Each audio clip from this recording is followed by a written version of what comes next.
Assalamualaikum warahmatullahi wabarakatuh. Kembali lagi bersama saya Radika Arsyil Kennedy, yang kita akan membahas tentang esai dari kelompok 1 sampai kelompok 5 yang berjudul tentang sabar untuk bagi pelajar.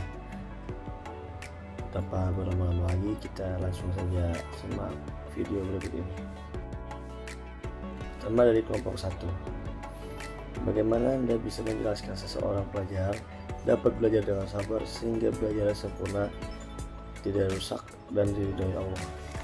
Jadi dalam sabar itu kita melewati beberapa fase dalam seorang pelajar menuntut ilmu. Salah satunya adalah sabar. Sabar dari sisi etimologi dalam bahasa Arab yaitu sabro. Sabar memiliki arti tergesa-gesa atau tidak membalas atau menunggu dengan tenang saja. Sabar adalah salah satu keadaan ketika seorang mengalami kesulitan tanpa diiringi sumpah, serapah, dan putus asa, maupun mengendalikan hawa nafsu dan bangkit kembali. Allah berfirman, "Wahai orang-orang yang beriman, memohonlah pertolongan kepada Allah dengan sabar dan sholat. Sesungguhnya Allah beserta orang-orang yang sabar." Al-Quran Surat Al-Baqarah ayat 153. Untuk belajar dengan sabar agar pembelajaran tidak rusak dan mendapat ridha Allah, seorang pelajar dapat mengikuti pelajaran dengan beberapa langkah. Pertama, fokuslah pada tujuan belajar yang jelas dan tetapkan waktu untuk belajar secara teratur. Kedua, niat belajar semata-mata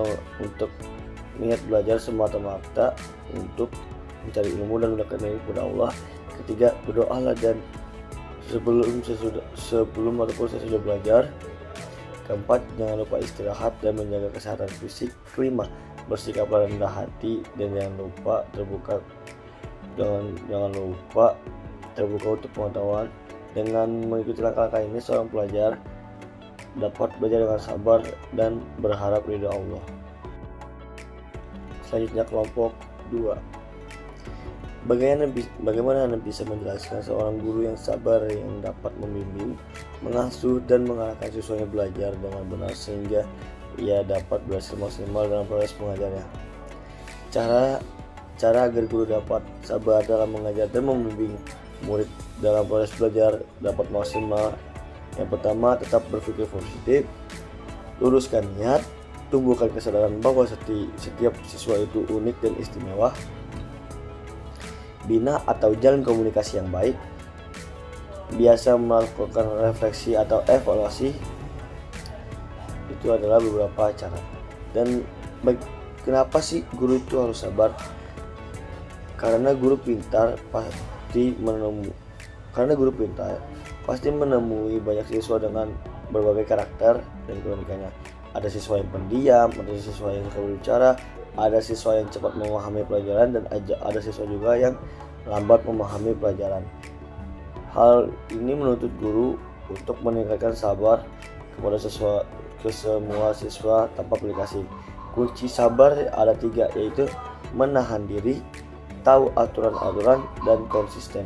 Jadi seorang guru dapat dikatakan sabar dalam membimbing, mengasuh, dan mengarahkan siswa belajar agar maksimal adalah guru yang kuat menahan diri dari emosi ataupun amarah, mengetahui aturan-aturan kesepakatan yang dibuat dengan murid selama proses pembelajaran, dan waktu dari awal hingga akhir pembelajaran. Yang kelompok 3. Bagaimana apabila seorang pelajar tidak sabar dalam belajar? Buatkanlah contoh pelajaran tidak atau kurang sabar dalam belajar, kemudian jelaskan apa saja efek negatif seorang. Yang pertama, kita ke efek negatif dulu. Efek negatif tidak sabar dalam belajar adalah pengambilan keputusan yang buruk. Yang kedua, mudah merasa frustasi atau stres. Yang ketiga, gangguan hubungan. Yang keempat, kegagalan mencapai tujuan. Yang kelima, kualitas kerja yang buruk. Itu adalah efek negatif dari tidak sabar. Kemudian contoh dari pelajaran tidak sabar. Cerita tentang kesabaran. Saat Ad-Din Tabris seringkali menangis karena susah memahami pelajaran gurunya. Namun ia terus bersabar hingga ia benar-benar memahaminya. Perhatikanlah tingkah laku kesabaran para ulama. Jika kita menengok ke generasi akhir ini, mereka banyak tidak sabar duduk berlama-lama di majelis ilmu.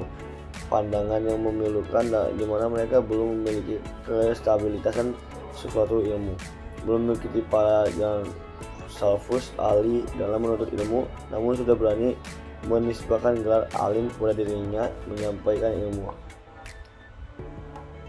Ibarat seorang dokter spesialis penyakit ringan mengobati pasien penyakit jantung, terlebih ini terjadi dalam siklus agama. Itulah mengapa mempelajari ilmu agama niscaya kesabaran. Seseorang yang dapat mempelajari ilmu rasul adalah seorang yang sabar mempelajari ilmu qadiyah bahasa Arab, nahwu sorof, baliknya, mutakin, dan as-sabahan nuzul. Tanpa itu semua mustahil peringat persatuan muslim. Ilmu setengah matang lebih berbahaya daripada ketidaktahuan sama sekali. Bersabarlah dalam menuntut ilmu, nikmatilah prosesnya, nikmatilah bermain-main di tepi pantai, maka kamu sadar kamu sedang berada di dalam samudera yang luas. Ajaran kelompok 4. Bagaimana apabila seorang guru tidak sabar dalam mengajar? Buatkanlah contoh, kemudian jelaskan apa saja efek negatifnya. Seorang guru yang tidak sabar dalam mengajar dapat berdampak negatif pada proses pembelajaran. Guru yang tidak sabar cenderung mudah marah dan tidak mampu mengendalikan emosinya, sehingga dapat membuat siswa merasa tertekan dan tidak nyaman dalam belajar.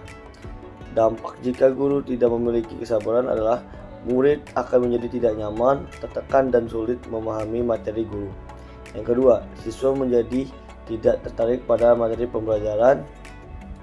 Yang ketiga, siswa menjadi tidak percaya diri ya guru yang tidak sabar cenderung mudah marah dan tidak tertalenta dan menjelaskan materi. Yang keempat, siswa menjadi tidak menghargai guru yang tidak sabaran. Yang kelima, tidak mendapatkan keberkahan Allah dan ridha Allah atas ilmu yang sudah didapatkan. Yang keenam, dapat menyebabkan ketegangan, kekonflikan, bahkan mengganggu hubungan jangka panjang. Jadi kesimpulan dari atas bahwa kesabaran merupakan kualitas yang sangat penting bagi seorang guru dalam belajar berbagai kalangan dan mengajar. Ketika kita menjadi seorang guru, sebaiknya tanamkan sikap sabar pada diri kita, karena seorang guru harus mempunyai sikap yang sabar. Yang terakhir, kelompok 5. Cari atau buatkanlah kisah yang menceritakan proses pembelajaran di mana murid dan gurunya sama-sama sabar. Jadi kisah kesabaran Imam Syafi'i mengajar Ar-Rabi yang lamban dalam menerima ilmu. Imam Syafi'i merupakan murid seorang mufti besar ulama Islam. Beliau juga pendiri mazhab Syafi'i. Selama masa hidupnya, Imam Syafi'i memiliki banyak proyek yang mendalami kepadanya.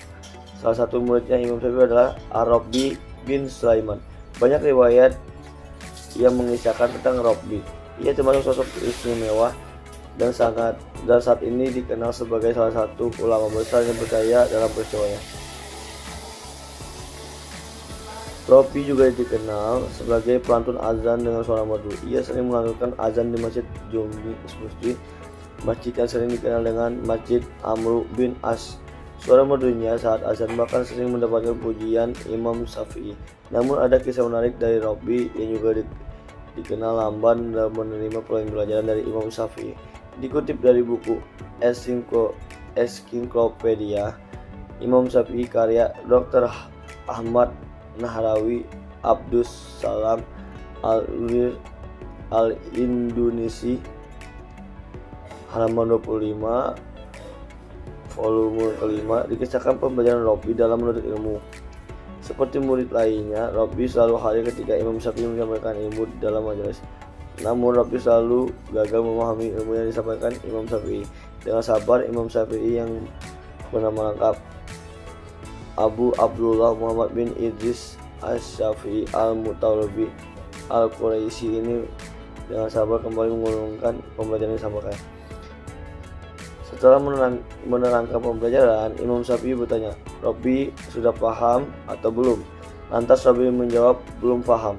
Dengan kesabaran Imam Syafi'i lagi mengulang pembelajarannya yang menanyakan hal yang sama. Robbi sudah paham atau belum? Berulang kali juga Robbi mengatakan belum paham. Dalam kitab Mutaqibbin Imam Syafi'i tuliskan oleh Balik disebutkan bahwa Imam Syafi'i sampai harus mengulang hingga 39 kali. Jadi kesimpulannya, Imam Syafi'i merupakan seorang mufti besar ulama umat Islam. Beliau juga pendiri mazhab Syafi'i. Selama masa hidupnya, Imam Syafi'i memiliki banyak murid yang mendalami ilmu kepadanya. Salah satu murid Imam Syafi'i bernama Ar-Rabi bin Sulaiman. Seperti murid lainnya, Rabi selalu hadir ketika Imam Syafi'i menyampaikan ilmu. Rabi selalu gagal memahami ilmu yang disampaikan Imam Syafi'i. Dengan sabar, Imam Syafi'i yang bernama lengkap Abdullah bin Idris As-Syafi'i Abdul Thalib Quraisy ini dengan kembali mengulang pembelajaran yang disampaikan.